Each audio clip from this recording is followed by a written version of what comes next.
नमस्कार। आज हम बात करेंगे सिख धर्म के बारे में। एक ऐसा धर्म जिसकी नींव 15वीं सदी में रखी गई थी गुरु नानक जी की शिक्षाओं पर यह सिर्फ एक आस्था नहीं है, यह सेवा, समानता और बलिदान का एक बहुत ही गौरवशाली इतिहास है। तो आज हम उन 10 महान गुरुओं के जीवन और उनके योगदान की यात्रा पर चलेंगे जिन्होंने इस परंपरा को बनाया, संवारा और आगे बढ़ाया। तो चलिए कहानी की शुरुआत करते हैं सिख धर्म के संस्थापक पहले गुरु नानक देव जी के साथ, वो जिन्होंने एक ईश्वर और सभी इंसानों की बराबरी का संदेश दिया। तो कहानी शुरू होती है गुरु नानक देव जी से, जो 10 सिख गुरुओं में सबसे पहले थे। उनका जन्म तलवंडी में हुआ था और उनके पिता का नाम था कालू जी मेहता और माता का नाम था देवी तृप्ता। उन्होंने एक बिल्कुल नए रास्ते की शुरुआत की जिसे नानक पंथ कहा गया, और उनकी सबसे क्रांतिकारी पहलू में से एक क्या थी? वो थी लंगर।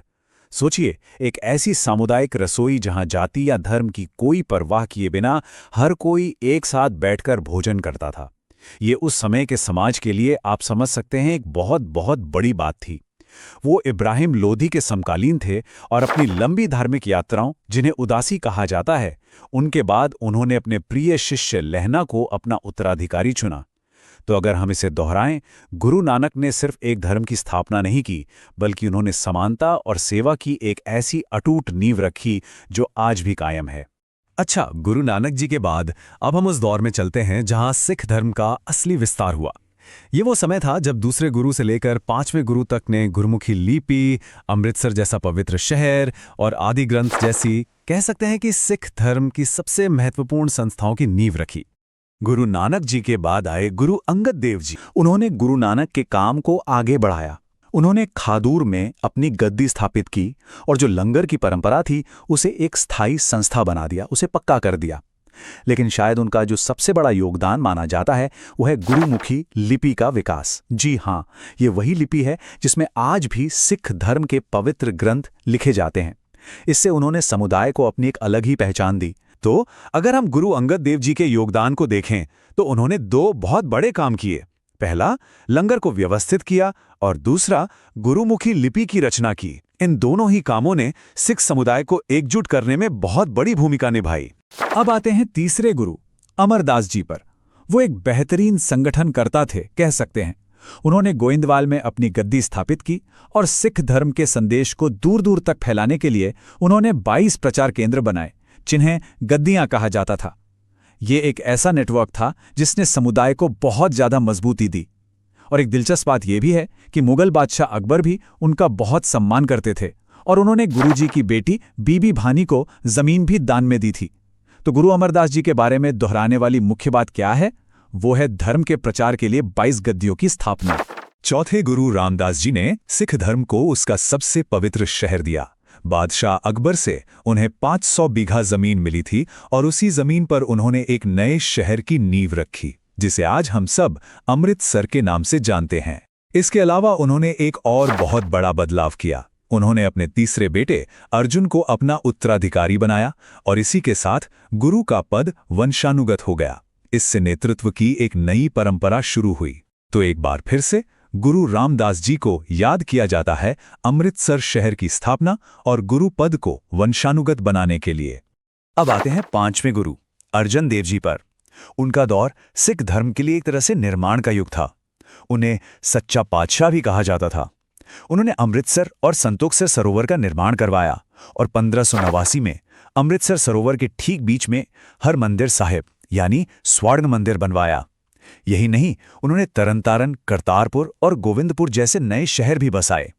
लेकिन उनका जो सबसे स्थायी और महान काम था वो था 1604 में आदि ग्रंथ का संकलन, जो सिख धर्म का सबसे पवित्र ग्रंथ है।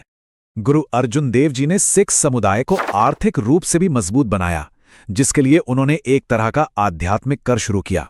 लेकिन सिखों का बढ़ता हुआ प्रभाव मुगल सत्ता की आंखों में चुभने लगा था। और फिर एक घटना हुई जब बादशाह जहांगीर के विद्रोही बेटे खुसरो को गुरुजी ने आशीर्वाद दिया, तो बस जहांगीर तो एक बहाना मिल गया और 1606 में उसने गुरु अर्जुन देव जी को शहीद करवा दिया। ये सिख इतिहास का पहला बलिदान था और ये एक ऐसा मोड़ था जहां से एक शांतिपूर्ण परंपरा को अपनी रक्षा के लिए तैयार होना पड़ा। तो गुरु अर्जुन देव जी को याद करें तो 3 बड़ी बातें हैं: हरमंदिर साहिब का निर्माण, आदि ग्रंथ की रचना और धर्म के लिए दिया गया पहला सर्वोच्च बलिदान। गुरु अर्जन देव जी की शहादत ये कोई छोटी घटना नहीं थी। इसके बाद सिख इतिहास ने एक बिल्कुल नया मोड़ ले लिया।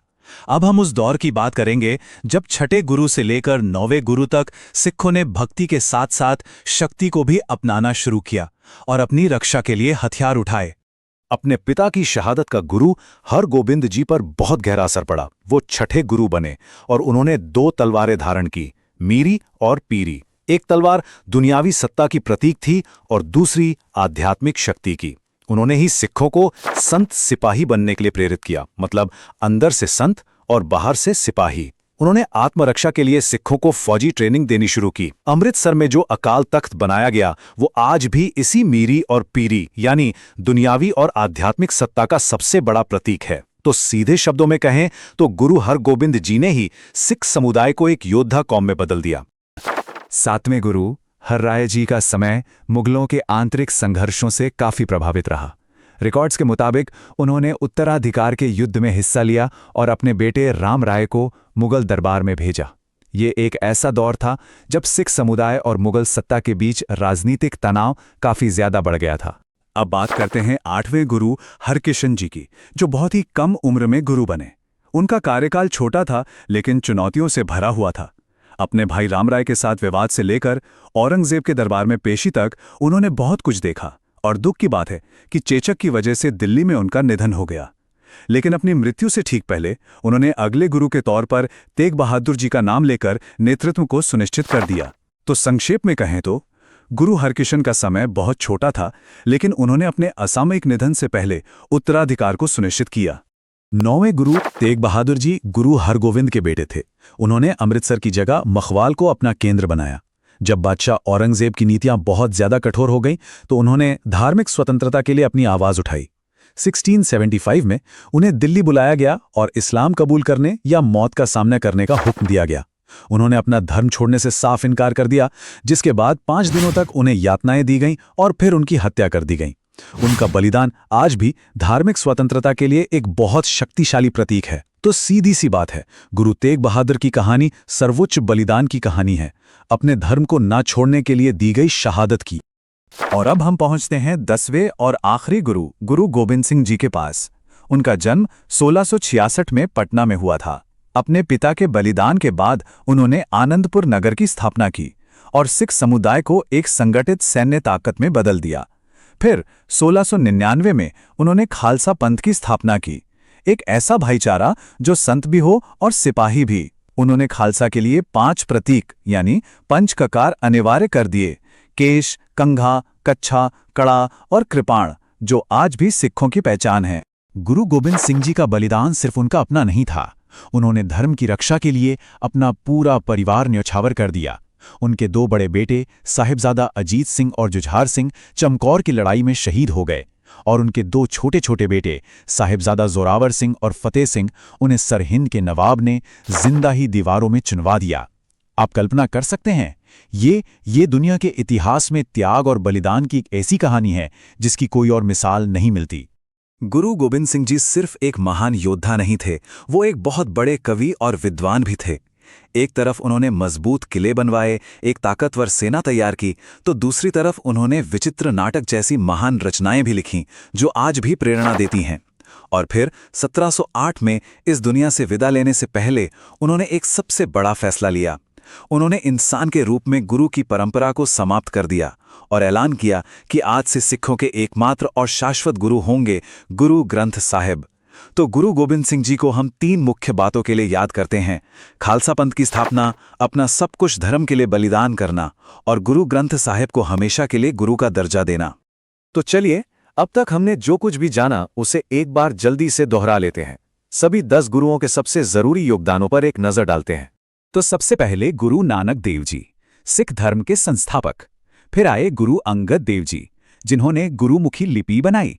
उनके बाद गुरु अमरदास जी, जिन्होंने 22 गद्दियों की स्थापना करके धर्म का प्रचार किया। और फिर गुरु रामदास जी, जिन्होंने पवित्र शहर अमृतसर की नींव रखी। इसके बाद 5वें गुरु अर्जन देव जी, हरमंदिर साहिब का निर्माण और आदि ग्रंथ का संकलन। फिर 6ठे गुरु हरगोबिंद जी, जिन्होंने अकाल तख्त की स्थापना की और सिखों को संत सिपाही बनाया। और 7वें गुरु हर राय जी, जिन्होंने अपने दादाजी यानी गुरु हरगोबिंद जी के दिखाए रास्ते को ही आगे बढ़ाया। 8वें गुरु हरकिशन जी, जिनका बहुत ही कम उम्र में निधन हो गया। 9वें गुरु तेग बहादुर जी, जिन्होंने धर्म की रक्षा के लिए अपना सर्वोच्च बलिदान दिया। और आखिर में 10वें गुरु गोबिंद सिंह जी, जिन्होंने खालसा पंथ की स्थापना की और गुरु ग्रंथ साहिब को हमेशा के लिए गुरु बना दिया। तो ये थी 10 गुरुओं की यात्रा, एक ऐसी कहानी जो हमें दिखाती है कि कैसे आस्था, सेवा और हिम्मत से एक पूरे समुदाय का निर्माण होता है। अब एक सवाल हम सबके लिए है, बराबरी और बलिदान की ये जो महान विरासत है, ये आज की दुनिया को, आज के समाज को क्या सिखा सकती है? इस पर सोचिएगा जरूर। नमस्कार।